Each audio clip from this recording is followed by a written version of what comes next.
வணக்கம் மாணவர்களே, நாங்கள் தரம் 11 கணித பாடத்திலே சமநிலிகள் என்ற பாடத்தை பார்த்து கொண்டிருக்கின்றோம். ஏற்கனவே 2 வகுப்புகளை கடந்துவிட்டோம். இப்பொழுது 3வது வகுப்பிலே அந்த சமநிலிகளை தீர்க்கும் முறை, சில பிரசினங்களை சமநிலியில் எவ்வாறு காட்டலாம் என்பதையும் அந்த சமநிலியை எவ்வாறு தீர்க்கலாம் என்பதை பற்றி இப்பொழுது பார்க்க இருக்கின்றோம். பாருங்கள் மாணவர்களே, இந்த சமநிலிகள் தீர்ப்பதற்காக தரப்பட்டுள்ளது. கீழே தரப்பட்டுள்ள சமநிலிகளை தீர்க்க என்றவாறு அந்த வினாக்கள் அமைந்திருக்கின்றது. நான் ஏற்கனவே கூறியிருந்தேன், சமநிலிகளை தீர்க்கின்ற பொழுது கூட்டுகின்ற பொழுதோ கழிக்கின்ற பொழுதோ பெரிதாக நாங்கள் அலர்டாக தேவையில்லை. ஆனால் மறை எண்களால் பெருக்கின்ற பொழுதோ வகுக்கின்ற பொழுதோ மிகவும் அவதானமாக அந்த செய்கைகளை மேற்கொள்ள வேண்டும். ஏனெனில் மறை எண்களால் பெருக்கின்ற பொழுதும் பிரிக்கின்ற பொழுதும் அந்த சமநிலி குறி மாற்றமடையும். அதை கவனத்தில் கொண்டு நாங்கள் அந்த சமநிலியை தீர்த்தலில் ஈடுபட வேண்டும். இங்கே பாருங்கள், 13வது வினா, 6 சய 7x பெரிது x சக 22 என்ற அந்த சமநிலி வினாவை நாங்கள் இப்பொழுது தீர்க்க இருக்கின்றோம். பாருங்கள், இங்கே இதில் நான் அந்த 6ஐ 2 புறமும் கழிக்க இருக்கின்றேன். அந்த 6ஐ இல்லாமல் செய்வதற்கு 6ஐ இருபுறமும் கழிக்கின்றேன். 6 சய 7x சய 6 பெரிது x சக 22 சய 6. இப்பொழுது அந்த 6 இருபுறமும் கழிக்கப்பட்டிருக்கிறது. இங்கே x 22இல் 6ஐ கழிக்கின்ற பொழுது 16 பெறப்படுகிறது. இப்பொழுது நாங்கள் இந்த xஐ இல்லாமல் செய்ய போகின்றோம். எனவே மறை 7x இருபுறமும் xஐ கழிக்கின்றோம். இப்பொழுது உங்களுக்கு தெரியும் பிள்ளைகள், மறை 7x மறை x, மறை 7x மறை x மறை 8x. இங்கே xம் xம் இல்லாமல் போக 16 பெறப்படுகிறது. இப்பொழுது எங்களுக்கு மறை 8x பெரிது 16 இருக்கின்றது. நாங்கள் அந்த மறை 8ஐ நீக்க வேண்டும். அந்த சமநிலியில் மறை 8ஐ நீக்குவதற்கு மறை 8ஆல் வகுக்க வேண்டும். இப்பொழுது பாருங்கள், மறை 8xஐ நான் மறை 8ஆல் வகுக்கின்றேன், 16ஐயும் மறை 8ஆல் வகுக்கின்றேன். உங்களுக்கு தெரியும் பிள்ளைகள், மறை எண்ணால் பிரிக்கின்ற பொழுது அங்கே சமநிலி குறி மாற்றமடையும். எனவே சமநிலி குறியை மாற்றமடையுங்கள். இப்பொழுது மறை 8ஐ மறை 8ஆல் பிரிக்கின்ற பொழுது அங்கே x சிறிது, 16ஐ மறை 8ஆல் வகுக்கின்றோம். பாருங்கள் பிள்ளைகள், அந்த 16னுடைய குறி நேர், நேரை மறையால் வகுக்கின்ற பொழுது மறை, 16ஐ 8ஆல் வகுக்கின்ற பொழுது 2. எனவே x சிறிது மறை 2 ஆக இருக்கின்றது. பிள்ளைகள், இங்கே பார்த்தோம், அந்த சமநிலியை தீர்க்கின்ற பொழுது எங்களுக்கு மறை 8x பெரிது 16 என்று வந்தது. நாங்கள் மறை 8ஆல் வகுக்கின்ற பொழுது அந்த சமநிலை குறியை மாற்றி இவ்வாறு பெற்றிருந்தோம். இங்கே நேர் 16 இருந்தது. நேரை முதல் நாங்கள் குறியீடுகளைத்தான் முதல் சுருக்க வேண்டும்.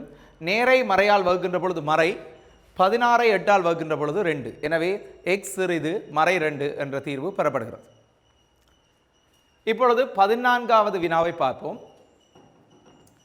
14வது வினா, மறை 3x × 4 மறை 6 சிறிது சமன் மறை 24 என்றவாறாக இருக்கின்ற அந்த வினாவை, அந்த சமநிலையை தீர்க்க இருக்கின்றோம். முதலாவதாக அந்த மறை 6ஐ இல்லாமல் ஆக்குவதற்கு மறை 3x × 4 மறை 6 நேர் 6 சிறிது சமன் மறை 24 நேர் 6. இருபுறமும் 6 கூட்டப்படுகிறது. இப்பொழுது பாருங்கள், மறை 3x × 4 சிறிது சமன் மறை 24 6. இது நேர், மற்றது மறை. எனவே இது வேறுபட்ட குறிகளை கொண்ட இலக்கங்களை கூட்டுகையில் அவற்றுக்கிடையிலான வித்தியாசத்தை நாங்கள் பார்க்க வேண்டும். 24க்கும் 6க்குமான வித்தியாசம் 18. இங்கே பெரிய எண் குறிகளை கவனத்தில் கொள்ளாமல் பெரிய எண் என்ன என்று பார்க்கின்ற பொழுது 24, அதனுடைய குறியை நாங்கள் இங்கே இட வேண்டும். இப்பொழுது நான் இந்த இருபுறமும் 4ஆல் பெருக்க போகின்றேன். எனக்கு தெரியும், நேர் பெருமானத்தால் பெருக்கின்ற பொழுது சமநிலை மாற்றமடையாது. எனவே இந்த ஸ்டெப்லையை வச்சு நான் அங்கே பெருக்க போகிறேன். பாருங்கள், 4ஆல் பெருக்கின்றேன். சமநிலை மாற்றமடையாது என்பதை கருத்தில் கொண்டு இந்த ஸ்டெப்பில் நான் பெருக்குகின்றேன். 4 4 வெட்டப்படுகிறது. மறை 3x சிறிது சமன் 4 8 32 4 1 4 7 மறை 72 என்ற பெருமானம் பெறப்படுகின்றது. இப்பொழுது பாருங்கள், இனி நான் எக்ஸின் பெருமானம் காண வேண்டும். எனவே இந்த சமநிலையை நான் மறை 3ஆல் வகுக்க வேண்டும். மறை 3ஆல் வகுக்க வேண்டும் என்றால் மறை 3 எக்ஸின் கீழ் மறை 3 மறை 72 கீழ் மறை 3. இப்பொழுது உங்களுக்கு தெரியும் பிள்ளைகள், நான் ஒரு மறை பெருமானத்தால் வகுப்பதாயின் இந்த குறியை மாற்றம் அடைய செய்ய வேண்டும். சிறிது சமன் என்று இருப்பது பெரிது சமன் என மாற்றம் பெறும். இப்பொழுது எக்ஸ் பெரிது சமன் மறையை மறையால் பிரிக்கின்ற பொழுது நேர் 72ஐ நாங்கள் 3ஆல் பிரிக்கின்ற பொழுது 3 2 முறை 4 முறை, எனவே நேர் 24 பெறப்படுகிறது. எனவே எக்ஸ் பெரிது சமன் நேர் 24. இப்பொழுது 14வது வினா நாங்கள் நிறைவு செய்திருக்கின்றோம். இனி 15வது வினா. 15வது வினாவிலே 4x சய 3/2 பெரிது x 5. இந்த வினாவிலே நாங்கள் இந்த சமநிலையை நாங்கள் தீர்க்க வேண்டும். அதற்காக நாங்கள் என்ன செய்யலாம்? இந்த சமநிலையின் இருபுறமும் நான் 2ஆல் பெருக்கப் போகின்றேன். இங்கே பாருங்கள், 2 தர 4x சய 3/2 பெரிது 2 தர x 5. இப்பொழுது பாருங்கள், இந்த இரண்டும் வெட்டுப்படும். எனவே 4x சய 3 பெரிது 2ஆல் எக்ஸை பெருக்குகின்ற பொழுது 2x சக 2 10. இப்போ நான் செய்ய வேண்டியது அந்த 4x சய 3 என்பதில் சய 3ஐ இல்லாமல் செய்ய போகின்றேன். 4x சய 3 சக 3 பெரிது 2x சக 10 சக 3. இப்பொழுது பாருங்கள் பிள்ளைகள், எனக்கு கிடைக்கின்றது 4x பெரிது 2x சக 13. இப்பொழுது நான் என்ன செய்ய வேண்டும்? பாருங்கள் பிள்ளைகள், அதில் இருக்கின்ற அந்த 2xஐ இல்லாமல் செய்ய வேண்டும். அந்த 2xஐ இல்லாமல் செய்வதற்காக 4x சய 2x பெரிது 2x சக 13 சய 2x. இப்பொழுது 4xஇல் 2xஐ கழிக்கின்ற பொழுது 2x பெறப்படும். பெரிது இங்கே 2xம் 2xம் வெட்டுப்பட 13 பெறப்படுது. இப்பொழுது நீங்கள் எக்ஸின் பெருமானம் காண வேண்டும். இருபுறமும் நேர் எண்ணால் நான் வகுக்கின்றேன். 2ஆல் வகுக்கின்ற பொழுது எக்ஸ் பெரிது 13ஐ 2ஆல் வகுத்தால் உங்களுக்கு தெரியும் 6.5 என்ற பெருமானம் கிடைக்கின்றது. பாருங்கள் பிள்ளைகள், இந்த சமநிலையை தீர்ப்பதற்கு 4x சய 3/2 பெரிது x 5 என்ற சமநிலை. இந்த சமநிலையை தீர்ப்பதற்காக முதலில் 2ஆல் 2 சமநிலைகளை பெருக்குகின்றோம். எனவே இந்த இரண்டும் வெட்டுப்படுகின்றது. வெட்டுப்படுகின்ற பொழுது 4x சய 3 2ஆல் x 5ஐ பெருக்கின்ற பொழுது 2ஆல் x-ஐ பெருக்கின்ற பொழுது 2x 2ஆல் 5ஐ பெருக்கின்ற பொழுது 10. இப்பொழுது 4x சய 3 பெரிது 2x 10இல் இந்த சய 3ஐ இல்லாமல் செய்வதற்காக இரண்டு புறமும் நான் என்ன செய்கின்றேன்? 3ஐ செய்கின்றேன். அப்போ 4x சய 3 சக 3 2x சக 10 சக 3 இருபுறமும் 3 சேர்க்கப்படுகிறது. இப்பொழுது 4x பெரிது 2x சக 13 எனின் இனி இந்த 2xஐ இருபுறமும் கழிக்கின்றேன். அப்போ 2x பெரிது 13. எனவே இரண்டு புறமும் 2ஆல் வகுத்தால் x பெரிது 6.5 என்றவாறு கிடைக்கின்றது. நீங்கள் 6.5 என்று கொடுத்தாலும் அது சரியாக இருக்கும். இப்பொழுது 16வது வினாவுக்கு செல்கின்றோம். 16வது வினா பாருங்கள், 7x சய 1 சிறிது சமன் சய 20x சக 2 சய 3 என்ற ஒரு வினா. மிகவும் அது இலகுவான வினா அன்று. எனவே இதை நாங்கள் செய்வதற்கு முதலில் அந்த பகுதி எண்ணான மறை 3ஐ இல்லாமல் செய்ய போகின்றோம். பகுதி எண்ணான மறை 3ஐ இல்லாமல் செய்ய போகின்றோம். எனவே சமநிலையின் இருபுறமும் நாங்கள் மறை 3ஆல் பெருக்குகின்றோம். மறை 3ஆல் சமநிலையின் இருபுறமும் பெருக்குகின்றோம். மறை 3ஆல் நாங்கள் பெருக்குகின்ற பொழுது சமநிலைக்குறியை மாற்றியிட வேண்டும்.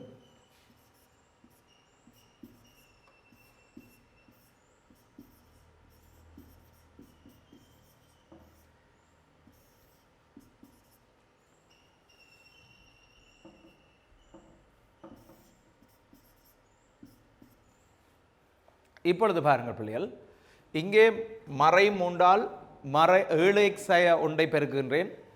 மறை 21x மறை தர மறை நேர் 3 3. பாருங்கள் பிள்ளைகள், மறை மூண்டால் 7xஐ பெருக்கின்ற பொழுது மறை 21x மறை தர மறை நேர் 3 3 பெரிது சமன். இந்த மறை மூண்டும் நேர் மூண்டும் அங்கே வெட்டுப்பட எங்களுக்கு மறை 20x சக 2 கிடைக்கப்பெறும். இப்பொழுது பிள்ளைகள், இங்கால் மறை 21x இருக்கிறது, அங்கால் மறை 20x இருக்கிறது. எனக்கு தேவை அந்த எக்ஸை ஏதாவது ஒரு பக்கத்தில் தான் நான் வைத்திருக்க வேண்டும். எனவே இந்த மறை 20xஐ இல்லாமல் செய்ய போகின்றேன், அல்லது இந்த நேர் 3ஐ இல்லாமல் செய்ய போகின்றேன். முதலாவதாக நான் மறை 20 ஏதாவது ஒரு வழியை செய்யலாம். சரி, நாங்கள் நேர் 3ஐ இல்லாமல் செய்வோம். மறை 21x சக 3 சய 3 பெரிது சமன் மறை 20x சக 2 சய 3. இப்பொழுது பாருங்கள், எங்களுக்கு கிடைப்பது மறை 21x பெரிது சமன் மறை 20x சய 1. 2இல் 3ஐ கழிக்கின்ற பொழுது மறை 1 விடையாக பெறப்படுகிறது. இப்பொழுது நீங்கள் இதில் இருக்கின்ற மறை 20xஐ இல்லாமல் செய்ய போகின்றோம். மறை 20xஐ இல்லாமல் செய்வதற்காக இரண்டு புறமும் நான் 20xஐ கூட்டுகின்றேன். மறை 21x நேர் 20x பெரிது சமன் மறை 20x மறை 1 சக 20x. இந்த மறை 20xம் நேர் 20xம் வெட்டுப்படும். இங்கே மறை 21x நேர் 20x விடையாக மறை x பெறப்படும். மறை x பெரிது சமன் மறை 1. இப்பொழுது நான் இந்த சமநிலையை மறை 1ஆல் பெருக்கலாம் அல்லது வகுக்கலாம். மறை 1ஆல் பெருக்கலாம் அல்லது வகுக்கலாம். நான் மறை 1ஆல் பெருக்க போகின்றேன். பாருங்கள், மறை 1ஆல் பெருக்க போகின்றேன். மறை x தர மறை 1. இப்பொழுது மறை எண்ணால் பெருக்கின்ற பொழுதோ வகுக்கின்ற பொழுதோ சமநிலை மாற்றம் அடையும். மீண்டும் மாற்றம். மறை 1 தர மறை 1. மறை எக்ஸை மறை 1ஆல் பெருக்கின்ற பொழுது பிள்ளைகள் x சிறிது சமன் மறை 1ஐ மறை 1ஆல் பெருக்கின்ற பொழுது 1. எனவே x சிறிது சமன் 1 என்ற தீர்வு அங்கே கிடைக்கப்பெறுகிறது. கவனியுங்கள், இந்த கணக்கு இப்படியான கணக்குகள் உங்களுக்கு செகண்ட் பார்ட்டில் தான் வரலாம். பெரும்பாலும் இப்படியான கணக்குகளை அவர்கள் எங்கள் பயிற்சிக்காகவே தந்திருக்கின்றார்கள். எனவே நாங்கள் இவற்றை தீர்க்கின்ற முறைகளை மிகவும் அவதானமாக கவனிக்க வேண்டும். பாருங்கள், அந்த மறை எண்ணால் பெருக்கின்ற பொழுது நான் சமநிலையை மாற்றியிருந்தேன். மீண்டும் ஒரு தடவை மறை எண்ணால் பெருக்கின்ற பொழுதும் நான் மாற்றியிருந்தேன். இப்பொழுது எங்களுக்கான விடை x சிறிது சமன் 1ஆக இருந்தது. இப்பொழுது அடுத்த விடயத்துக்கு போவோம். இங்கே பாருங்கள், சமநிலைகள் மூலம் பிரசினம் தீர்த்தல். பிரசினங்களை சமநிலைகள் மூலம் தீர்க்க போகின்றோம். இங்கே பார்ப்போம். பாருங்கள், முதலாவது வினா, p என்பது ஒரு முழுவெண்ணாகவும் 8 தர p சக 2 என்பது 5p சக 7 என்பதில் கூடியதெனவும் கொண்டு pயின் மிகச்சிறிய பெருமானத்தை காண்க. அந்த கேள்வியை ஒரு தடவை வாசியுங்கள். p என்பது ஒரு முழுவெண்ணாகவும் 8p சக 2 என்பது 5p சக 7 என்பதிலும் கூடியதெனவும் கொண்டு pயின் மிகச்சிறிய பெருமானத்தை காண்க. இதுதான் உங்களுக்கான வினா. எனவே நாங்கள் முதலாவதாக இந்த வசன வினாவை, வசன பிரசனத்தை சமநிலை குறியை பயன்படுத்தி ஒரு சமநிலையாக அமைக்க இருக்கின்றோம். பாருங்கள், p என்பது ஒரு முழுவெண். இங்கே பாருங்கள், 8 தரம் p சக 2 என்பது 5p சக 7 என்பதிலும் கூடியது. எனவே இதில் எது கூடியது? இதுதான் கூடியது. எனவே நாங்கள் சமநிலையை அமைக்கின்றோம். 8 தரம் p சக 2 பெரிது 5p சக 7. பாருங்கள் பிள்ளைகள், முதலாவதாக தரப்பட்ட கூற்றுக்கான சமநிலையை உருவாக்க வேண்டும். இதில் பிழை இருந்தால் அங்கால் நாங்கள் செய்து கொண்டு போவதில் அர்த்தமில்லை. எனவே அந்த சமநிலையை நாங்கள் ஒழுங்காக அமைக்க வேண்டும். இங்கே பாருங்கள், x ஒரு முழுவெண்ணாகவும் 8 தரம் p சக 2 என்பது 5p சக 7 என்பதிலும் கூடியது. அப்போ இதில் எது கூடியது? 8 தரம் p சக 2 5p சக 7லும் கூடியது. அப்போ அதற்கான சமநிலையை அமைத்து விட்டோம். இப்பொழுது சொல்லுங்கள், pயின் இதை தீர்க்க போகின்றோம். தீருங்கள். 8ஆல் நான் அதை பெருக்கின்றேன். 8p 8 தர p 8p சய எண் 2 16 பெரிது. இப்பொழுது 5p சக 7. இந்த சய 16ஐ இல்லாமல் செய்வதற்கு 8p சய 16 சக 16 பெரிது 5p சக 7 சக 16. இருபுறமும் 16ஐ கூட்டுகின்றேன். பாருங்கள் 8p பெரிது 5p சக 16 மேலும் 23 இவ்வாறு இருக்கின்றது. இப்பொழுது சொல்லுங்கள், நான் செய்ய வேண்டியது இந்த 5pயை இல்லாமல் செய்வது. 5pயை இல்லாமல் செய்வதற்கு இருபுறமும் 5pயை கழிக்கின்றேன். 8p சக 5p பெரிது 5p சக 23 சக 5p. 8pயில் 5p போனால் 3p பெரிது 23. எனவே இதையும் 3ஆல் வகுக்கின்றேன், இதையும் 3ஆல் வகுக்கின்றேன். ஏன் நேரெண்ணால் வகுக்கின்ற பொழுது நாங்கள் சமநிலை மாற்றமடையாது. எனவே பியின் பெருமானம் பெரிது. 21ஐ நான் 3ஆல் வகுக்கின்ற பொழுது 7 முறை மீதியாக 2 பெறப்படுகிறது. எனவே 7ஓடு 3இல் 2. இப்பொழுது நீங்கள் சொல்லுங்கள், பியின் பெருமானமானது 7ஓடு 3இல் 2ஐயும் விட பெரிது. ஆனால் பி என்பது ஒரு முழு எண்ணாகவும் இருக்கிறது என்பதும் தரப்பட்டிருக்கின்றது. இப்பொழுது இந்த சமநிலைக்குரிய பெருமான தீர்வுகளை நாங்கள் எழுதினால் 7ஐயும் விட பெரியதாக இருந்தால் நாங்கள் 8, 9, 10 இவ்வாறாக எழுதலாம். ஆனால் இங்கே வினாவப்பட்ட வினா என்பதில் மிகச்சிறிய பெருமானத்தை காண்க. இப்பொழுது சொல்லுங்கள் பிள்ளைகள், இந்த 8, 9, 10இல் மிகச்சிறிய பெருமானம் 8. அப்போ அதை நாங்கள் எழுத வேண்டும். அதை வசனத்தில் எழுதுவோம். மிகச்சிறிய பெருமானம்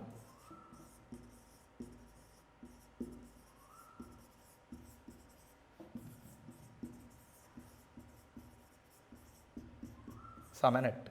இவ்வாறு அந்த என்ன வினாவப்பட்டதோ அந்த வினாவை இறுதியாக செய்து முடித்துவிட வேண்டும். சரியா?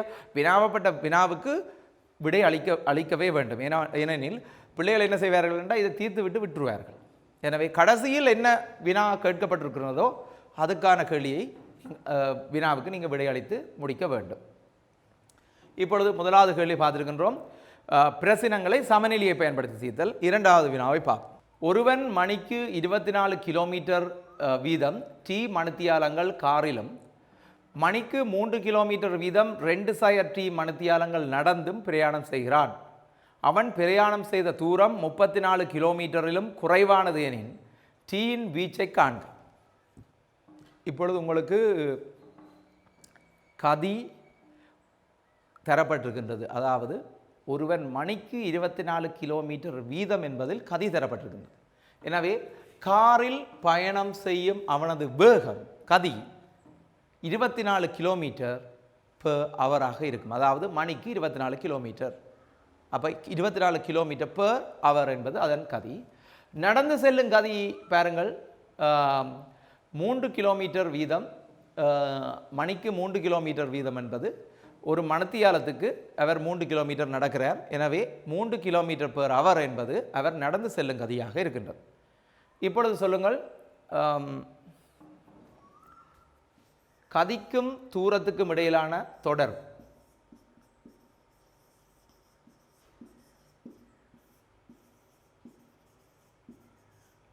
இந்த தொடர்பு நீங்கள் தரம் 10 பயன்படுத்தியிருக்கின்றீர்கள். ஏற்கனவே நீங்கள் விஞ்ஞான பாடத்திலும் இது சம்பந்தமாக இந்த சமன்பாட்டை பயன்படுத்தியிருக்கிறீர்கள். கதி சமன் தூரத்திங்கள் நேரம். இப்பொழுது தூரம் தான் எங்களுக்கு தேவை. தூரத்தை தான் இங்கே சமப்படுத்தி இருக்கிறார்கள். தூரம் சமன் கதி தர நேரமாக இருக்கிறது. கதி சமன் தூரத்திங்கள் நேரம். எங்களுக்கு தூரத்தை இங்கே அவர்கள் சம்பந்தப்படுத்தி இருப்பதால் நாங்கள் தூரம் சமன் கதி தர நேரம் என்று எடுக்கின்றோம். இப்பொழுது நீங்கள் சொல்லுங்கள், இதில் அவன் டி மணித்தியாலங்கள் காரில் சென்றிருக்கின்றார் என்றால் அவரின் பாருங்கள், காரில் சென்ற தூரம், காரில் சென்ற தூரம், காரில் சென்ற தூரம் பாருங்கள், கதிதர நேரம் தானே. கதிதர நேரம் கதி 24 கிலோமீட்டர் பெர் அவர். நேரம் டி, எனவே 24 டி. காரில் சென்ற தூரம் 24 டி ஆக இருக்கின்றது. இனி நடந்து சென்ற தூரம்.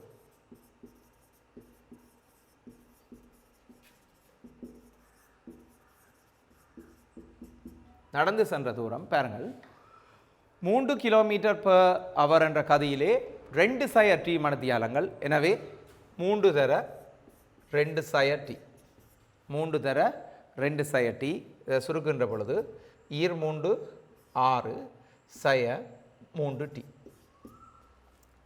அவரது மொத்த தூரம் 24 டி காரிலும் 6 சய 3 டி நடந்தும் மொத்தமாக இதை கூட்டுவதற்கான அந்த தூரத்தை அவர் சென்றிருக்கின்றார். ஆனால் இங்கே தரப்பட்டிருக்கின்ற அந்த கூற்று அவர் பிரயாணம் செய்த தூரம் 34 கிலோமீட்டரிலும் குறைவானது என்ற கூற்றுக்கு ஏற்ப நாங்கள் சமநிலையை அமைக்க இருக்கின்றோம். இங்கே பாருங்கள், 34 கிலோமீட்டரிலும் குறைவானது என்பதை கொண்டு சமநிலையை அமைக்க இருக்கின்றோம். காரில் சென்ற தூரம் 24 டி, நடந்து சென்ற தூரம் 6 சய 3 டி. இவ்வளவு தூரமும் 34 கிலோமீட்டரிலும் குறைவானது. இது 34ஐ விட குறைவு. எனவே பாருங்கள் பிள்ளைகள், இப்பொழுது நாங்கள் அந்த கேட்கப்பட்ட வினாவுக்கு ஒரு சமநிலையை உருவாக்கி இருக்கின்றோம். இனித்தான் அதை நாங்கள் தீர்க்க இருக்கின்றோம். எனவே பாருங்கள், 24 டி சக 6 சய 3 டி சிறிது 34. இதை தீர்த்து நாங்கள் இனி டீயின் வீச்சை காண்க என்றுதான் கேட்கப்பட்டிருக்கின்றது. எனவே டீயின் வீச்சு பெருமானத்தை நாங்கள் எழுத இருக்கின்றோம். 24 டி சக 6 சய 3 டி சிறிது 34. இது எங்கிருந்து பெறப்பட்டது பாருங்கள் பிள்ளைகள், இங்கே 24 டி சக 6 சய 3 டி சிறிது 34. இப்பொழுது நாங்கள் என்ன செய்ய வேண்டும்? 24 டி சய 3 டி இதன் பெருமானம் என்ன? 21 டி சக 6 சிறிது 34. நான் இருபுறமும் 6ஐ கழிக்கின்றேன். 21 டி 34இல் 6ஐ கழிக்கின்ற பொழுது 28 பெறப்படுகிறது. எனவே நேரெண்ணால் வகுக்கின்ற பொழுது சமநிலையை மாற்றமடைய ஆகுது. 21ஆல் வகுக்கின்றேன். டி சிறிது 28 × 21 அங்கே இது 7இன் மடங்காக இருக்கின்றது. எனவே பகுதி எண்ணையும் தொகுதி எண்ணையும் 7ஆல் வகுக்கின்ற பொழுது டி சிறிது 4 × 3ஆக இருக்கின்றது. எனவே டி ஆனது 1 3இல் 1ஆக இருக்கின்றது. அதாவது 1 3இல் 1 மணித்தியாலத்தையும் விட குறைவாக இருக்கின்றது. டீயின் பெருமானம் 1 1 × 3ஐ விட குறைவாக இருக்கும். எனவே டீயின் வீச்சு தான் அங்கு கேட்கப்பட்டிருக்கின்றது. எனவே அந்த நாங்கள் வீச்சை கண்டுபிடித்து இருக்கின்றோம். அடுத்த வினா பாருங்கள், இதுவரையில் நாங்கள் பொதுவான சில வினாக்களை பார்த்திருந்தோம். இப்பொழுது உங்களது பாட புத்தகத்தில் உள்ள வினாக்களை பார்க்க இருக்கின்றோம். பாருங்கள், உதயன் 5 அபியாச புத்தகங்களையும் 3 பேனாக்களையும், கமலினி 3 அபியாச புத்தகங்களையும் 11 பேனாக்களையும் வாங்கினர். உதயன் செலவழித்த பணம் கமலினி செலவழித்த பணத்திலும் பார்க்க கூடியது அல்லது சமனானது ஆகும்.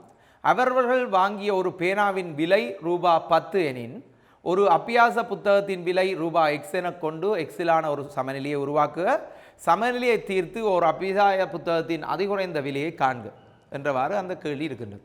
முதல் நான் ஏற்கனவே கூறியிருந்தேன் பிள்ளைகள், நீங்கள் இந்த வினாக்களை வாசிக்கின்ற பொழுது அந்த வினாவை முழுவதுமாக வாசித்து முடிக்க வேண்டும். இனித்தான் நீங்கள் என்ன செய்ய வேண்டும்? அதுக்கு விடையளிக்க வேண்டும். இப்பொழுது பாருங்கள், உதயன் கமலினி என்று 2 பேர் இருக்கின்றார்கள். உதயன் கமலினி இருவரும் வாங்க இருப்பது பாருங்கள், புத்தகங்களையும் பேனாக்களையும் வாங்க இருக்கின்றார்கள். புத்தகம் பேனா பாருங்கள், புத்தகம் பேனா. உதயன் எத்தனை புத்தகங்கள் வாங்கினார் என்று பாருங்கள். அபியாச புத்தகங்கள். உதயன் 5 புத்தகங்கள். எத்தனை பேனாக்கள்? 3 பேனாக்கள். கமலினி 3 புத்தகங்கள், 11 பேனாக்கள். இப்பொழுது பாருங்கள், இவற்றின் பெறுமதியை பார்ப்போம். இப்பொழுது பாருங்கள், புத்தகத்தின் விலை எக்ஸ் என கொள்ளட்டாம். புத்தகத்தின் விலையை எக்ஸ் என்று சொல்லுகிறோம். பேனாவின் விலை எவ்வாறு தரப்பட்டிருக்கின்றது? ரூபாய் 10 என்று தரப்பட்டிருக்கின்றது.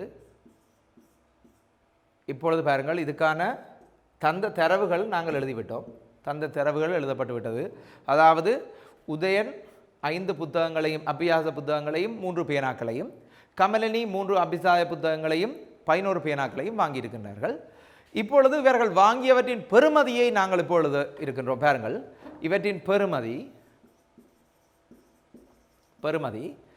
5 புத்தகங்கள் ரூபாய் எக்ஸ் வீதம் என்றால் 5x, 3 பேனாக்கள் ரூபாய் 10 வீதம் என்றால் 30. கமலினி 3 புத்தகங்கள் ரூபாய் எக்ஸ் வீதம் 3x, 10 பேனாக்கள் ரூபாய் 10 வீதம் எனில் 110. இவ்வாறு நாங்கள் அதை வாங்கியிருக்கின்றோம். இப்பொழுது இறுதியாக கமலினி செலவழித்த பணம், உதயன் செலவழித்த பணம் பாருங்கள், உதயன் செலவழித்த பணம் கமலினி செலவழித்த பணத்திலும் பார்க்கக்கூடியது. எனவே உதயன் செலவழித்தது, உதயனின் செலவு பெரிது கமலினியின் செலவு. பாருங்கள் பிள்ளைகள், உதயனின் செலவு கமலினியின் செலவு.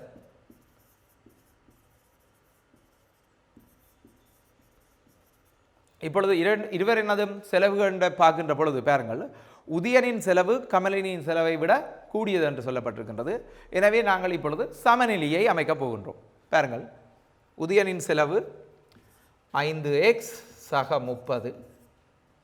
இது கமலினியின் செலவு 3x சக 110ஐ விட கூடியது. உதயனின் செலவு கமலினியின் செலவை விட கூடியது என்பதை வைத்து ஒரு சமநிலையை உருவாக்கிவிட்டோம். இப்பொழுது இந்த சமநிலையை தீர்த்து சமநிலையை உருவாக்குக என்ற கேள்விக்கான விடை அளிக்கப்பட்டு விட்டது.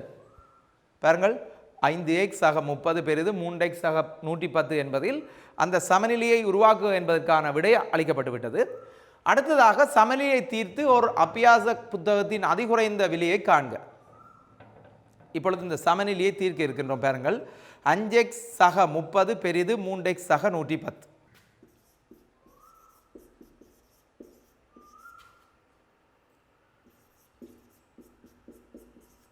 இதில் ஒன்றை கவனிக்க வேண்டும்.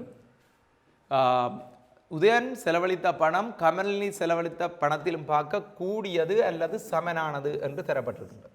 எனவே நாங்கள் இங்கே சமநிலையை எடுகின்ற பொழுது பெரிது போட்டிருக்கின்றோம். சமன் போட வேண்டுமா இல்லையா? கட்டாயம் போட வேண்டும். கூடியது அல்லது சமனானது என்று இடப்பட்டிருக்கின்றது. எனவே நாங்கள் அந்த சமன் போட வேண்டும். எனவே 5x ஆக 30 பெரிது சமன் 3x ஆக 110. இங்கே பாருங்கள், இந்த சமநிலையை நாங்கள் இப்பொழுது தீர்க்க போகின்றோம். பாருங்கள், அந்த 30ஐ இல்லாமல் செய்வோம். 5x சக 30 சய 30 பெரிது சமன் 3x சக 110 சய 30. இப்பொழுது பாருங்கள் பிள்ளைகள், இங்கே நாங்கள் இருபுறமும் 30ஐ கழித்திருக்கின்றோம். 5x பெரிது சமன் 3x சக 110இல் 30ஐ கழித்தால் எவ்வளவு? 80. அடுத்ததாக நாங்கள் இந்த 3xஐ இல்லாமல் செய்வோம். இப்போ 3xஐ இல்லாமல் செய்வதற்கு 5x சய 3x பெரிது சமன் 3x சக 80 சய 3x. இப்பொழுது பாருங்கள் பிள்ளைகள், 5x பெரிது சமன் 5xஇல் 2ஐ கழிக்கின்ற பொழுது 3ஐ கழிக்கின்ற பொழுது 2x பெரிது சமன் எவ்வளவு? 80. இனி இரண்டு புறமும் நாங்கள் என்னத்தால் வகுக்க போகின்றோம்? 2ஆல்.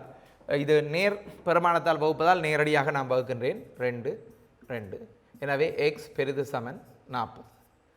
இவ்வாறாக எங்களுக்கு விடை வந்திருக்கின்றது. ஆனால் கேட்கப்பட்ட வினாவை ஒரு கால் மீண்டும் பார்ப்போம். பாருங்கள், சமநிலையை தீர்த்து ஓர் அபியாச புத்தகத்தின் அதிகுறைந்த விலையை காண்க. அதிகுறைந்த விலையை காண சொல்லி இருக்கின்றது. எக்ஸின் விலையானது 40 அல்லது 40ஐ விட கூடியதாக இருக்கின்றது. எனவே இப்பொழுது நாங்கள் முழு எண்களில் விடை வருவதாக இருந்தால் நாங்கள் சும்மா தீர்வுகளை எழுவதாயின் 40 வரும், 41, 42 என்றவாறு அது அதிகரித்து போகின்றது. இது விடையல்ல, நான் இந்த விடையை எடுப்பதற்காக சொல்கின்றேன். எக்ஸ் பெரிது சமன் 40, இதில் அது குறைந்த பெருமானம் என்னென்று கேட்கப்பட்டது. இதில் குறைந்த பெருமானம் இந்த 40. எனவே நாங்கள் எழுத போகின்றோம். அங்கே கேட்கப்பட்ட வினா அந்த அபியாச புத்தகத்தின் அதிகுறைந்த விலையை கேட்டிருந்தார்கள். எனவே நாங்கள் அதிகுறைந்த விலை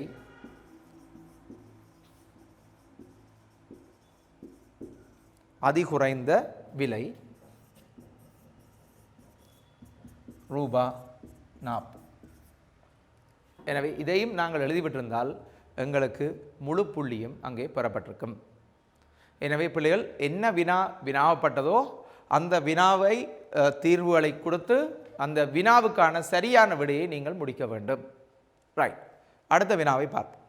ஏ எனும் ஒரு பெட்டியில் 12 சிறிய விசுகோத்து பாக்கெட்டுகளும் 200 கிராம் வீதமுள்ள 5 விசுகோத்து பாக்கெட்டுகளும், பி எனும் இன்னொரு பெட்டியில் 4 சிறிய பாக்கெட்டுகளும் 200 கிராம் விசுகோத்து பாக்கெட்டுகள் 9 அடுக்கப்பட்டுள்ளன. பெட்டி ஏயில் உள்ள விசுகோத்துகளின் திணிவு பெட்டி பியில் உள்ள விசுகோத்துகளின் திணிவிலும் குறைவானது அல்லது சமனானது ஆகும். சிறிய விசுகோத்து பாக்கெட்டு ஒன்றின் திணிவு எக்ஸ் கிராம் என கொண்டு தரப்பட்டுள்ள தரவுகளிலிருந்து எக்ஸிலான ஒரு சமநிலையை எழுதுக. ஒரு சிறிய விசுகோத்து பாக்கெட்டின் உச்ச திணிவை காண். இவ்வாறாக அந்த வினாவப்பட்டிருக்கின்றது. இங்கே பாருங்கள், இந்த வினாவுக்கு எவ்வாறு விடையளிப்பது, எவ்வாறு சமநிலையை உருவாக்குவது என்பது பற்றி இப்போது பார்க்க இருக்கின்றோம். இப்பொழுது பாருங்கள் பிள்ளைகள், என்னென்றால் இந்த வினாவின் அமைப்பை நாங்கள் எங்களுக்கு ஏற்றவாறு அமைத்து கொள்ள வேண்டும். பாருங்கள், ஏ எனும் ஒரு பெட்டி, பி என்ற ஒரு பெட்டி, 2 பெட்டி இருக்கின்றது. ஏ என்ற பெட்டி, பி என்ற பெட்டி இருக்கின்றது. இந்த ஏ என்ற பெட்டியிலே 12 சிறிய விஸ்கோத் பாக்கெட்டுகளும் 200 கிராம் வீதமுள்ள 5 விஸ்கோத் பாக்கெட்டுகளும் உள்ளது. அப்போ நான் சிறியது 200 கிராம் கொண்டது. பாருங்க, 2 விதமான விஸ்கோத் பாக்கெட்டுகள் இருக்கின்றது. ஒன்று சிறிய பாக்கெட், இன்னொன்று 200 கிராம் பாக்கெட். ரைட், இப்பொழுது 12 சிறிய பாக்கெட்டுகளும் 200 வீதமுள்ள 5 பாக்கெட்டுகளும் இருக்கு. அடுத்ததாக பாருங்கள், பி என்னும் இன்னொரு பெட்டியில் 4 சிறிய பாக்கெட்டுகளும், இதில் 4 சிறிய பாக்கெட்டுகளும் 200 கிராம் பிஸ்கோத் பாக்கெட்டுகள் 9 அடுக்கப்பட்டுள்ளது. இங்கே 9 இருக்கு. இப்பொழுது விளங்குறதா? சரி, இவற்றின் நிறைகளை பார்ப்போம். கிராமில் தரப்பட்டிருக்கின்றது. எனவே இவற்றின் நிறைகளை கிராமில் சொல்கின்றோம். சிறியது எங்களுக்கு தெரியாது என்னென்று.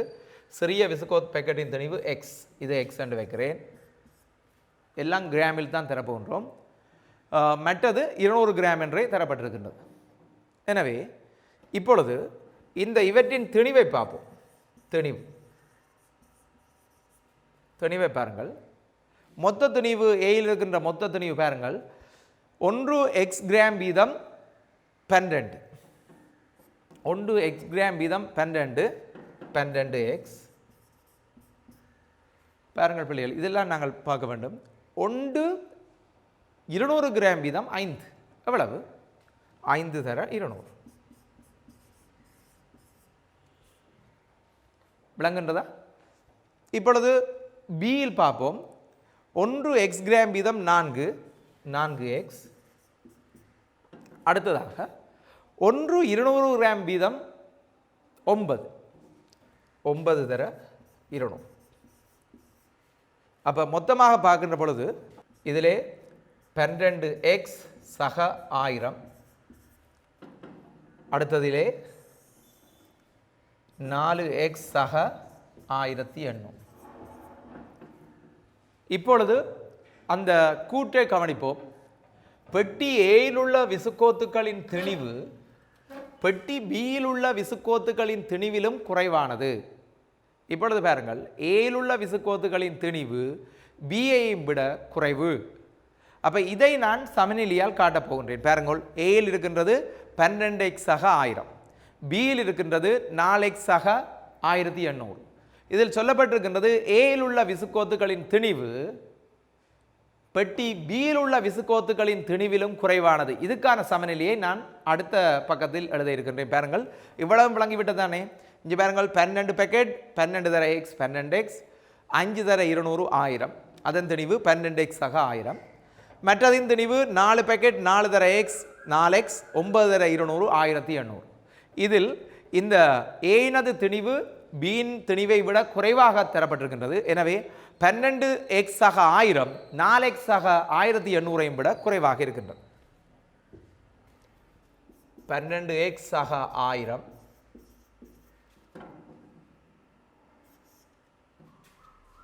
4x ஆக 1800 விட குறைவாகவும் சமனாகவும் இருக்கின்றது. இங்கே பாருங்கள், விசுகோத்து ஏயில் உள்ள விசுகோத்துகளின் திணிவு பெட்டி பியில் உள்ள விசுகோத்துகளின் திணிவுகளிலும் குறைவானது அல்லது சமனானது. இந்த கூற்றுக்கு ஏற்ப பாருங்கள், 12x ஆக 1000 4x ஆக 1800 குறைவு மேலும் சமனானது. எனவே நான் சமனை எடுக்கிறேன். இப்பொழுது விளங்குனதா? தந்த சமநிலைக்கேற்றவாறு தந்த கூற்றுக்கேற்றவாறு நாங்கள் சமநிலையை அமைத்து விட்டோம். இப்பொழுது இதை தீர்ப்பது பற்றி பார்ப்போம். பாருங்கள், இதில் 12x சக 1000 சய 1000 சிறிது சமன் 4x சக 1800 சய 1000. இங்கே பாருங்கள் பிள்ளைகள், இதில் 12x 1000 இல்லாமல் போக 4x சக 800 என்றவாறு விடை கிடைக்கின்றது. இப்பொழுது நாங்கள் என்ன செய்ய போன்றோம்? இதில் 4xஐ இல்லாமல் செய்ய வேண்டும். எனவே இருபுறமும் நான் 4xஐ கழிக்கின்றேன். சய 4x 4x சக 800 சய 4x. இப்பொழுது பாருங்கள் பிள்ளைகள், 8x சிறிது சமன் அங்கே 800 பெற போகின்றது. 8x சிறிது சமன் 800 எனின் 8ஆல் வகுக்கின்ற பொழுது 8 100 என்றவாறு இடம். இப்பொழுது பாருங்கள் பிள்ளைகள், 8 சிறிது சமன் 100 என்றவாறு இருக்கின்றது. கேட்ட வினா ஏனும் ஒரு பெட்டியில் ஏயில் உள்ள விசுகோத்துகளின் திணிவு பெட்டி பியில் உள்ள விசுகோத்துகளின் திணிவிலும் குறைவானது அல்லது சமனானதாகும். ஒரு சிறிய விசுகோத்து பேக்கெட்டின் உச்ச திணிவை காணும். எனவே இதை வச்சுக்கொண்டு உச்சத்திணிவு நாங்கள் காணப்பட வேண்டும். பாருங்கள், உச்சத்திணிவு இதில் எக்ஸின் பெருமானம் 100 அல்லது 100ஐயும் விட குறைவாக இருக்கும். அப்படி எழுதுகின்ற பொழுது பாருங்கள், 100 வரும், அதை விட 99 98 இவ்வாறான பெருமானம் பெறப்பட போகின்றது முழுவன் பெருமானமாக இருக்கின்ற பட்சத்தில். இப்பொழுது எக்ஸின் உச்சபட்ச திணிவு என்ன? பாருங்கள், 100 கிராமாக இருக்கும். எனவே எக்ஸின் இங்கே பாருங்கள், தரப்பட விசுகோத்து பைக்கட்டின் உச்ச திணிவு அப்போ எழுதுவோம், சிறிய விசுகோத்து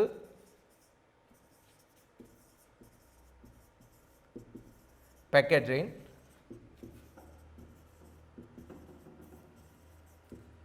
உச்ச திணிவு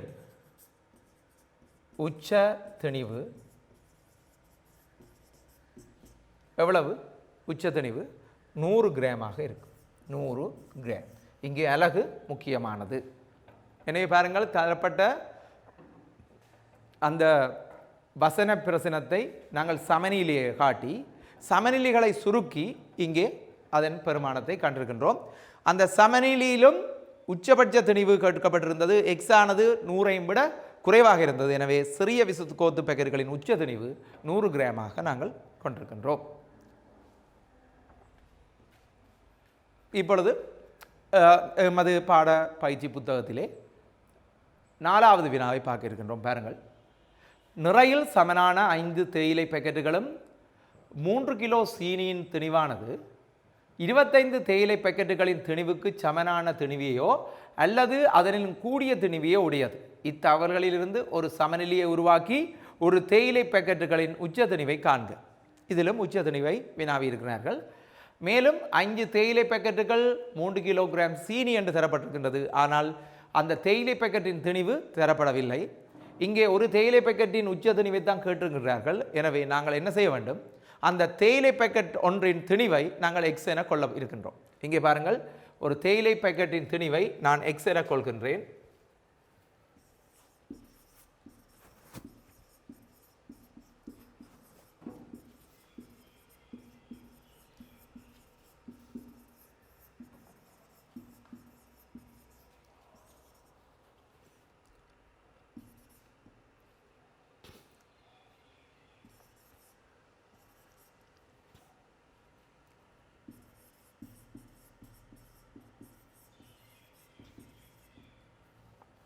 மாணவர்கள் முக்கியமாக கவனிக்க வேண்டும். இங்கே பாருங்கள், 3 கிலோ சீனி, 5 தேயிலை பேக்கெட், 25 தேயிலை பேக்கெட், இவ்வாறு அவர்கள் கணிக்கின்ற பொழுது எங்களுக்கு 3 கிலோகிராம் சீனியின் திணிவென தரப்பட்டிருக்கின்றது. இங்கே தேயிலை பேக்கெட்டுகள் கிலோ கணக்கில் கணிப்பிட வசதி இல்லை, இங்கே சாத்தியமில்லை. எனவே நான் தேயிலை பேக்கெட்டின் திணிவை எக்ஸ் கிராம் என்று தான் எடுத்திருந்தேன், எக்ஸ் கிராம் என எடுத்திருந்தேன். எனவே நாங்கள் சமநிலையை அமைக்கின்ற பொழுது எல்லாவற்றின் திணிவையும் நாங்கள் கிராமில் தான் சொல்ல வேண்டும். எனவே இந்த 3 கிலோகிராம் சீனியை நான் 3000 கிராம் என எடுக்க இருக்கின்றேன். இவற்றை கொண்டு நாங்கள் சமநிலையை அமைக்க இருக்கின்றோம். பாருங்கள், 5 தேயிலை பேக்கெட்டுகளின் திணிவு, ஒரு தேயிலை பேக்கெட்டின் திணிவு எக்ஸ் கிராம் என்றால் 5 தேயிலை பேக்கெட்டுகளின் திணிவு 5x. அதனுடன் 3 கிலோ சீனியின் திணிவு நான் ஏற்கனவே சொல்லிவிட்டேன். அந்த 3 கிலோவை நான் எவ்வாறு எழுத போகின்றேன், 3000 கிராம். எனவே எல்லா அலகுகளும் கிராமில் இருக்கின்றது. திணிவானது 25 தேயிலை பேக்கெட்டுகளின் திணிவுக்கு சமனான திணிவையோ அதனிலும் கூடிய திணிவையோ உடையது. எனவே இந்த 5 கிலோ பேக்கெட்டும் 3 கிலோவையும் கூட்டுகின்ற பொழுது 25 விட சமன் அல்லது கூடியது. எனவே 25க்கு சமன் அல்லது கூடியது. ஒரு பேக்கெட்டின் திணிவு எக்ஸ் என்றால், எக்ஸ் கிராம் என்றால் 25 பேக்கெட்டுகள் 25x. இவ்வாறு நாங்கள் அந்த சமநிலையை அமைத்து விட்டோம். இப்பொழுது சொல்லுங்கள், இந்த சமநிலையை தீர்க்க வேண்டும்.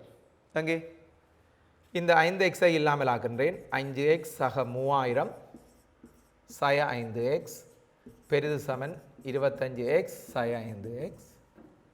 இப்பொழுது பாருங்கள், 3000 20x. இப்பொழுது என்ன செய்ய வேண்டும், இருபுறமும் 20ஆல் வகுக்க இருக்கின்றேன்.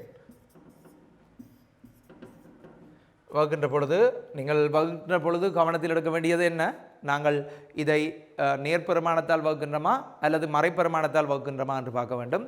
நேர்பெருமானத்தில் வகுக்கின்ற பொழுதால் சமநிலை குறி மாற்றமடையாது. எனவே இங்கே சுருக்கின்ற பொழுது 150 எக்ஸ் பெரிது சமன் 150, அதாவது 150 பெரிது சமன் எக்ஸ். இங்கே ஒன்றை கவனிக்க வேண்டும், 150 பெரிது சமன் எக்ஸ் என்பது நாங்கள் வாசிப்பதற்கு சற்று கடினமாக இருப்பதால் நான் இதை மாற்றிக்கொள்கின்றேன். எக்ஸ் சிறிது சமன் 150, எக்ஸ் சிறிது சமன் 150.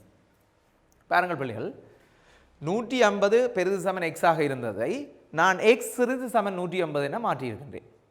இப்பொழுது சொல்லுங்கள், தேயிலை பாக்கெட்டின் உச்ச திணிவு இந்த சமநிலையை கொண்டு நீங்கள் எழுத வேண்டிய அந்த தீர்வு தொடை எவ்வாறு அமையும், முழுவன் பெருமானங்களுக்கு 150 149 148 இவ்வாறாக அமைய இருக்கின்றது. இந்த தீர்வு தொடையிலே கேட்ட ஒரு தேயிலை பாக்கெட்டின் உச்ச திணிவு, ஒரு தேயிலை பாக்கெட்டின் உச்ச திணிவு என்ன என்றுதான் வினாவப்பட்டது. அந்த வினாவுக்கான விடையை நான் இங்கே எழுதுகிறேன். தேயிலை பாக்கெட்டின்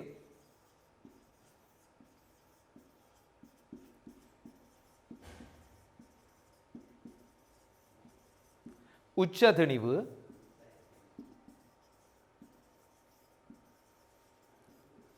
சமன்.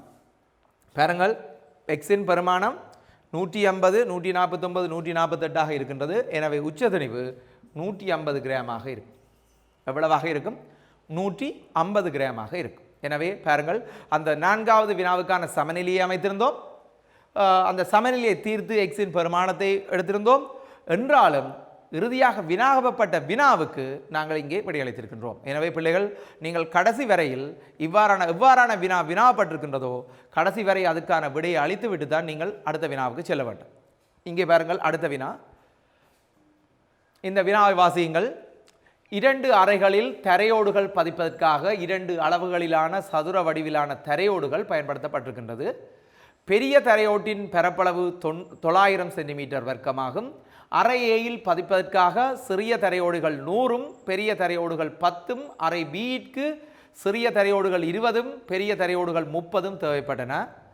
அறை பியின் நிலத்தின் பரப்பளவு ஏயின் நிலத்தின் பரப்பளவுக்கு சமன் அல்லது கூடியதெனின் ஒரு சமனிலிருந்து ஒரு சிறிய தரையோட்டின் ஒரு பக்கத்தின் நீளத்தை காண்க என்றவாறு வினாவப்பட்டிருக்கின்றது. எனவே இப்பொழுது நாங்கள் இந்த வினாவை எங்களது குறுகிய வடிவத்திலே நாங்கள் இப்பொழுது எடுத்துரைக்க இருக்கின்றோம். இங்கே பாருங்கள், இதில் 2 அறைகள், ஏ என்ற அறை, பி என்ற அறை. ஏ என்ற அறையில் இருக்கின்ற அந்த தரையோடுகளை பார்ப்போம். ஏ என்ற அறையில் சிறிய தரையோடுகள் 100ம் பெரிய தரையோடுகள் 10ம் இருக்கின்றது.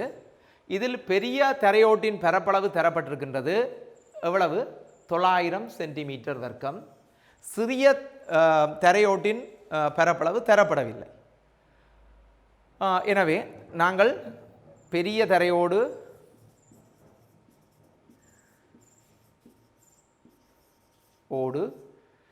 சிறிய தரையோடு தரை ஓடு என்றவாறு பார்க்கின்றோம். பெரிய தரையோட்டின் திணிவு, பெரிய தரையோடு ஏயில் உள்ள பெரிய தரையோடு எவ்வளவு என்று பார்ப்போம். பாருங்கள், ஏயில் பதிப்பதற்காக சிறிய தரையோடுகள் 100ம் பெரிய தரையோடுகள் 10. பிக்கு சிறிய தரையோடுகள் 20ம்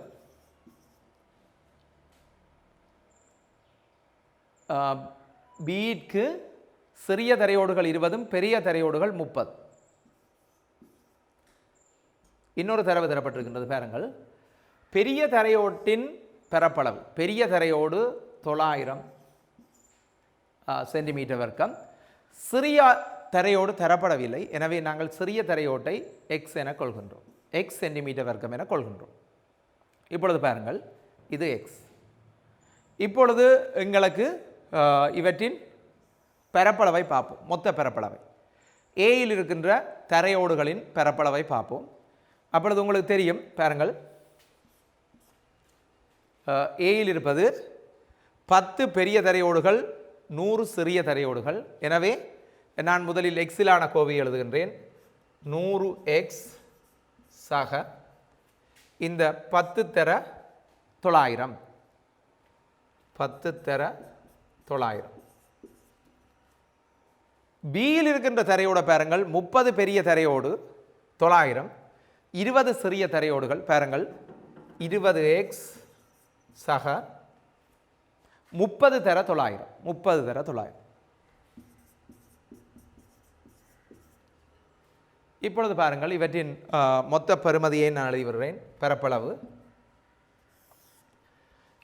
100x சக 10 தர 900 9000.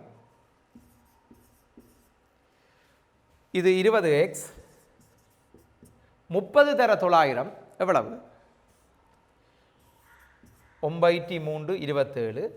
இனி அந்த 3 சைவர இடங்கள் 27,000. இவ்வாறாக இருக்கின்றது. இப்பொழுது நீங்கள் இந்த கேள்வியை வாசியுங்கள். ஏயின் நிலத்தின் பரப்பளவு அறை பியின் நிலத்தின் பரப்பளவு. இங்கே பாருங்கள், அந்த சமநிலையை நான் எழுத இருக்கின்றேன் பாருங்கள். அறை பியின் நிலத்தின் பரப்பளவு ஏயின் நிலத்தின் பரப்பளவுக்கு சமன் அல்லது கூடியது. ஏயின் பரப்பளவுக்கு சமன் அல்லது கூடியது என்று எடுக்க இருக்கின்றேன். பாருங்கள், இதில் தரப்பட்ட தரவு அறை பியின் நிலத்தின் பரப்பளவு, பியின் நிலத்தின் பரப்பளவு ஏயின் நிலத்தின் பரப்பளவுக்கு சமன் அல்லது கூடியது என்ற சமநிலையை நான் எழுத இருக்கின்றேன். அப்பொழுது பாருங்கள், பியின் பரப்பளவு 20x சக 27,000, 100x சக 9000, 100x சக 9000 விட அதிகம் என்பதை வைத்துக்கொண்டு நாங்கள் இந்த சமநிலையை தீர்க்க இருக்கின்றோம். அடுத்த பக்கத்திலே அதை பார்க்க இருக்கின்றேன். பாருங்கள், 20x சக 27,000 என்பது ஏயின், அதாவது பியின் நிலத்தின் பரப்பளவு ஏயின் நிலத்தின் பரப்பளவுக்கு சமன் அல்லது கூடியது என்பதை வைத்துக்கொண்டு பார்க்க இருக்கின்றோம். எனவே பாருங்கள் அந்த சமநிலை 20x சக 27,000 பெரிது சமன். அங்கே தரப்பட்டிருந்தது பாருங்கள், ஏன் பரப்பளவு நிலத்தின் பரப்பளவுக்கு சமன் அல்லது கூடியது என்று தரப்பட்டிருந்தது. இங்கே 100x சக 9,000. எனவே இந்த தீர்வுகள் உங்களுக்கு இலகுவாக இருக்கும். ஏனென்றால் நாங்கள் கடினமான தீர்வுகளை எல்லாம் செய்துவிட்டோம். இங்கே பாருங்கள், 20xஐ நான் இல்லாமல் செய்கின்றேன். சக 27,000 சய 20x பெரிது சமன் 100x சக 9,000 சய 20x. இங்கே 27,000 பெறப்படுகிறது. 100x 20xஐ கழிக்கின்ற பொழுது 80x பெறப்படுகிறது சக 9,000. இப்பொழுது நான் அந்த 9,000ஐ கழிக்க வேண்டும். 27,000 சய 9,000 பெரிது சமன் 80x சக 9,000 சய 9,000. எங்கே பார்ப்போம், 27,000ல் 9,000 போகின்ற பொழுது 18,000 பெறப்படுகிறது. பாருங்கள், 80x. இப்பொழுது நான் என்ன செய்கின்றேன், இரண்டு புறமும் நான் 80ஆல் வகுக்கின்றேன். 8ஆல் வகுக்கின்ற பொழுது 2 16, 20க்கு 2 16, 40க்கு 5 40 x ஆக இருக்கின்றது. இங்கே வினா என்ன என்று பார்ப்போம். பாருங்கள், வினாவை ஒரு தரப்பட சமநிலையிலிருந்து சிறிய தரையோட்டின் ஒரு பக்கத்தின் உச்ச நீளத்தை காண்க என்று கேட்கப்பட்டிருக்கின்றது. எனவே இங்கே பாருங்கள், கேட்கப்பட்டது பரப்பளவு அல்ல, கேட்கப்பட்டது உச்ச நீளம். எனவே இது ஒரு சதுர வடிவமான அந்த தகடு. எனவே இங்கே எக்ஸின் உச்ச பரப்பளவு 225 இருக்கும். 225 பரப்பளவாக இருக்கும். எனவே 225ஐ பரப்பளவாக கொண்ட சதுரத்தின் ஒரு பக்க நீளம் நாங்கள் இங்கே காண வேண்டும். பாருங்கள், ஒரு சதுரம் அதின் பரப்பளவு 225 சென்டிமீட்டர் வர்க்கமாக இருக்கின்றது. எனவே அதன் ஒரு பக்க நீளம் அப்போ ஏ வர்க்கம் சமன் 225 எனின் ஏ சமன் என்ன செய்ய வேண்டும், வர்க்க மூலம் 225. உங்களுக்கு தெரிய வேண்டும் பிள்ளைகள், 15 225. எனவே ஏயின் பெருமானம் 15 சென்டிமீட்டராக இருக்கும். இது ஒரு இருபடி சமன்பாடு. இருபடி சமன்பாட்டின் தீர்வுகள் 2ஆக இருக்கின்ற பொழுதும் இங்கே எங்களுக்கு ஒரு பெருமானம் தான் பெறப்படும். ஏனெனில் ஒரு மறைப்பெருமானம் இங்கே வராது. ஏ வர்க்கம் சமன் 225. எனவே ஏ சமன் சகவோ சய வர்க்க மூலம் 225 இருக்கும். நாங்கள் சய என்ற பெருமானத்தை நாங்கள் இங்கே எடுக்க மாட்டோம். ஏனென்றால் ஒரு சதுரத்தின் பக்க நீளம். எனவே இங்கே அதன் உச்ச பக்க நீளம் எனவே 15ஐ விட குறைவாகவும், அதாவது 225 தான் அதன் உச்ச பக்க நீளமாக பரப்பளவாக இருக்கும். எனவே அந்த உச்ச பரப்பளவுக்குரிய பக்க நீளமானது 15 சென்டிமீட்டராக இருக்கும். எனவே அதை எழுதிக் கொள்வோம். சதுர தகட்டின் உச்ச நீளம் சமன் 15 சென்டிமீட்டர். எனவே இதற்கான விடை 15 சென்டிமீட்டராக இருக்கும். எனவே பிள்ளைகள், நான் ஏற்கனவே சொல்லியிருக்கின்றேன், இவ்வாறான கேள்விகள் உங்களுக்கு பகுதி 2 வெவ்வேறு வினாக்களுடன் உங்களுக்கு வினாவப்படும். சில வேளைகளில் கூட்டல் விருத்தியில் கூட சமநிலைகளை அமைத்து தீர்க்க வேண்டி வரும். எந்த வினாக்களிலும் உங்களுக்கு வினாவப்படலாம். எனவே இந்த சந்தர்ப்பத்திலும் இப்படியான பங்கு லாபம்